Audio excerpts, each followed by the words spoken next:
Hola, bienvenidos a esta segunda clase correspondiente al análisis interno, en el cual veremos, en primer lugar, la evaluación de recursos y capacidades de nuestras organizaciones.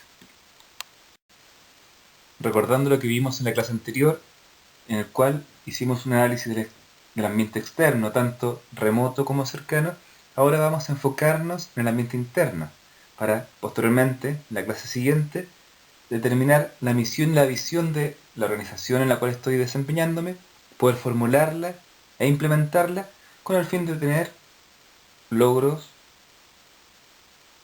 de los objetivos que me he planteado y un rendimiento superior en mi organización con respecto al resto de los competidores de la industria.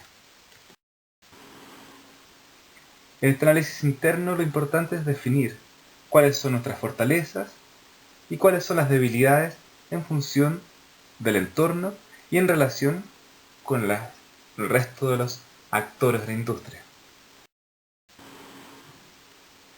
Hay dos formas de poder determinar fortalezas y debilidades.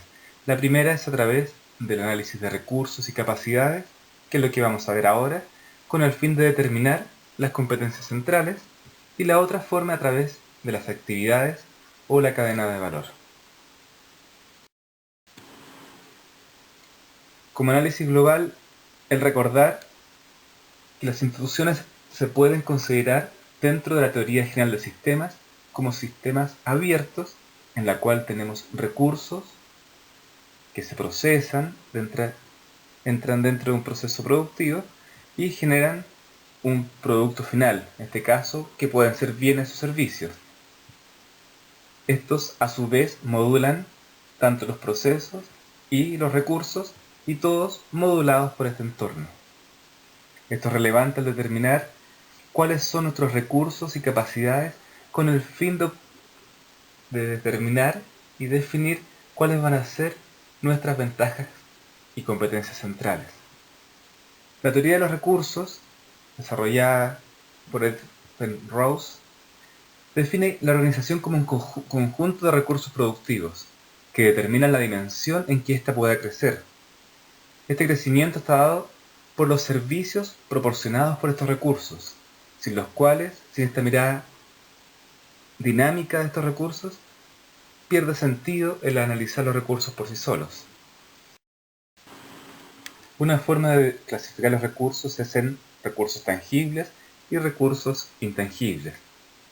Dentro de los recursos tangibles tenemos los recursos financieros, los recursos físicos, equipamiento, infraestructura, insumos y los recursos tecnológicos asociados a estos. Los recursos humanos, a veces considerados también tangibles en lo que se refiere a la dotación, tienen un elemento intangible en relación a la capacidad de desarrollar conocimiento y la capacidad posterior de hacer cosas. A las ideas que tiene la organización, la reputación también es un intangible en relación al prestigio, la marca y la calidad. Un ejemplo de esta relación entre activos o recursos físicos y recursos intangibles se da al analizar cuáles son las principales marcas de las distintas industrias. Si nos damos cuenta, Coca-Cola, Microsoft, Intel tienen, acá en rojo en el gráfico, bastante menos y proporcionalmente insignificante algunos activos fijos, activos tangibles en relación al valor del mercado de estas industrias, siendo todo el resto activos intangibles. ¿Qué hay detrás de la Coca-Cola? Una marca, una reputación, la famosa fórmula de Microsoft, Intel. ¿Qué es lo que vale ahí? Apple. Lo importante acá no es el activo tangible, sino el intangible, que es la que le da la fuerza y la ventaja competitiva a estas organizaciones. ¿Cuál es nuestro objetivo? El ser capaces de determinar cuáles son nuestros recursos, activos, tangibles e intangibles, para determinar en relación con la competencia si estas son ventajas competitivas o no. Ahondemos un poco en estos puntos. Quizás si nosotros tomamos los ingredientes para hacer un pan, harina, manteca, grasa, el horno, el resultado va a ser muy distinto entre uno y otro. Los recursos pueden ser los mismos. ¿Qué varía acá? La forma y las capacidades de organizar, distribuir y procesar estos recursos. Es aquí donde se integra la teoría de los recursos con la teoría de las capacidades. ¿Qué son las capacidades? Es esta forma de integrar recursos para lograr un objetivo. Muchas de estas radican en el conocimiento y experiencia de los funcionarios. Por ejemplo, en el área de recursos humanos, una capacidad es motivar, dar facultades y conservar a los empleados. Esta es una premisa de las empresas Aerojet y Codelco, empresa chilena.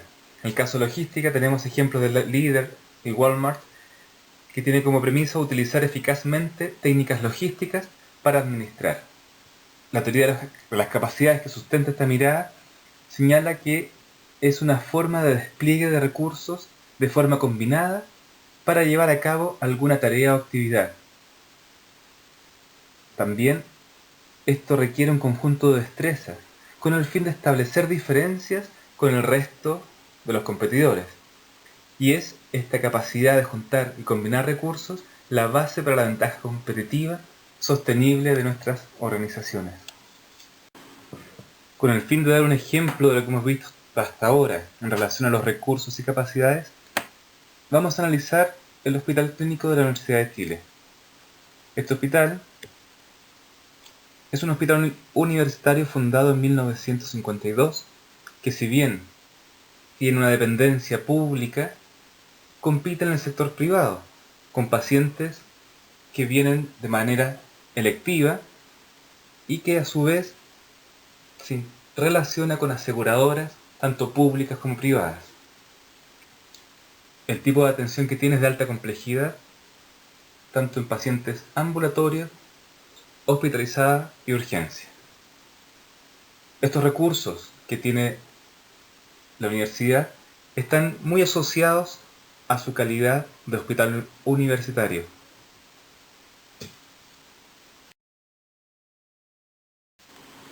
Siguiendo con esta idea, vamos a analizar un estudio que se hizo de posicionamiento del hospital. Por una parte, en el lado izquierdo, tenemos aquellos atributos considerados como importantes a los pacientes, en el cual observamos que los porcentajes más altos que están arriba son rapidez en la atención, calidad de los médicos, equipamiento, y más abajo ubicación, costo, limpieza y de ahí el resto.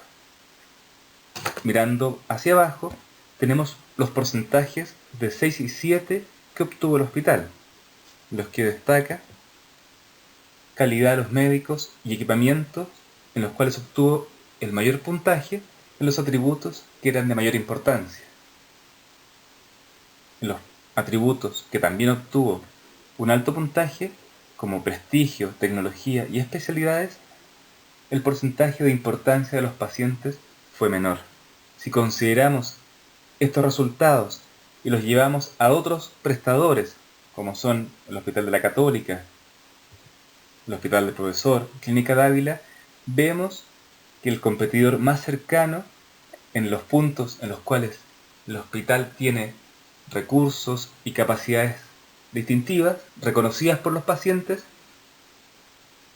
es el Hospital Clínico de la Universidad Católica, en el cual comparte las mismas variables: especialidad, solución integral, médicos de calidad. Esto es relevante al momento de considerar quién es mi competidor y de qué forma los pacientes, los usuarios, reconocen a estos dos o a los distintos referentes en relación a lo que ellos están buscando. Acá hay que tener claro que mi análisis de recursos y de debilidades son en relación a la competencia, pero fundamentalmente en relación al aporte de valor que mi organización hace hacia mis usuarios, en este caso nuestros pacientes. ¿Qué se traduce de este estudio?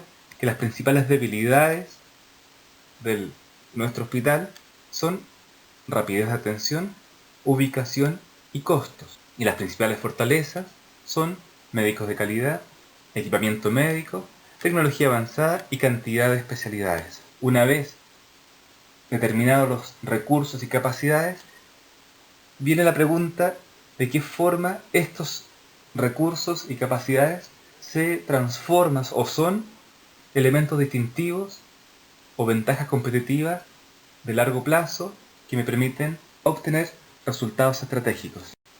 Ahondando entonces en el concepto de ventajas competitivas, ¿qué son?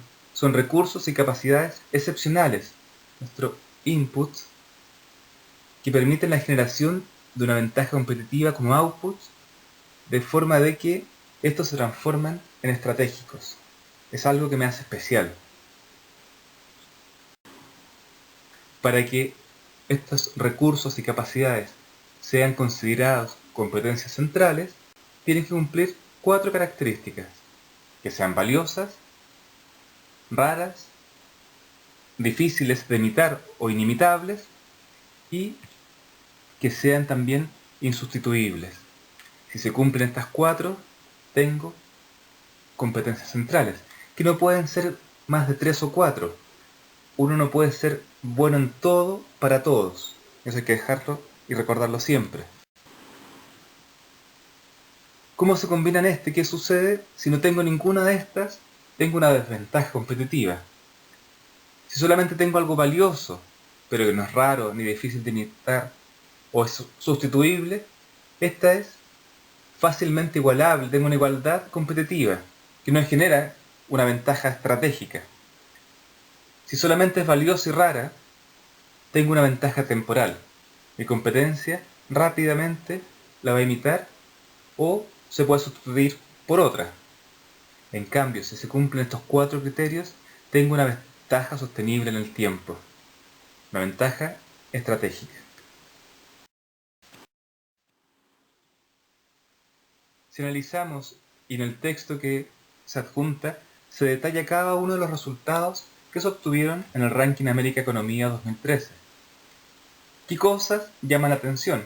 Uno, que es válido este análisis de recursos y capacidades, descrito o separado de distintas formas, pero en definitiva estamos hablando de recursos físicos, de dotación, como recursos tangibles, y capital humano y prestigio como recursos intangibles, que se traducen en capacidades. Dentro de estas capacidades o resultados, la seguridad y dignidad del paciente, la eficiencia clínica y la gestión de calidad. ¿Qué cosas llaman la atención al analizar esta encuesta y los resultados? Una es que se han ido acortando las brechas entre los distintos participantes de ese ranking. ¿Qué significa esto? Que muchas de estas ventajas competitivas que tenían las organizaciones en los primeros lugares no eran tan únicas, tan insustituibles, y que fueron de a poco imitándose e igualándose. Las brechas se van acortando.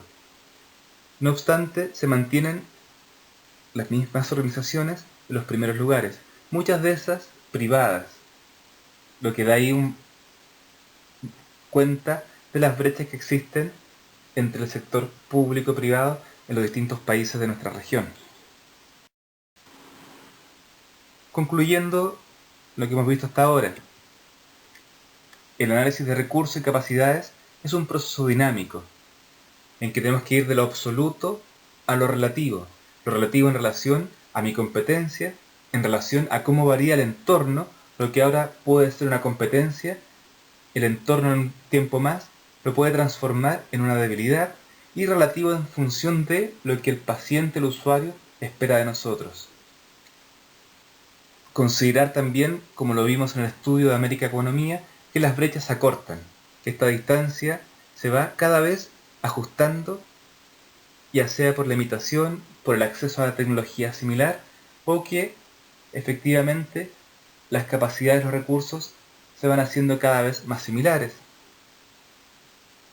¿Y eso en qué se traduce? En una dificultad de mantener ventajas competitivas.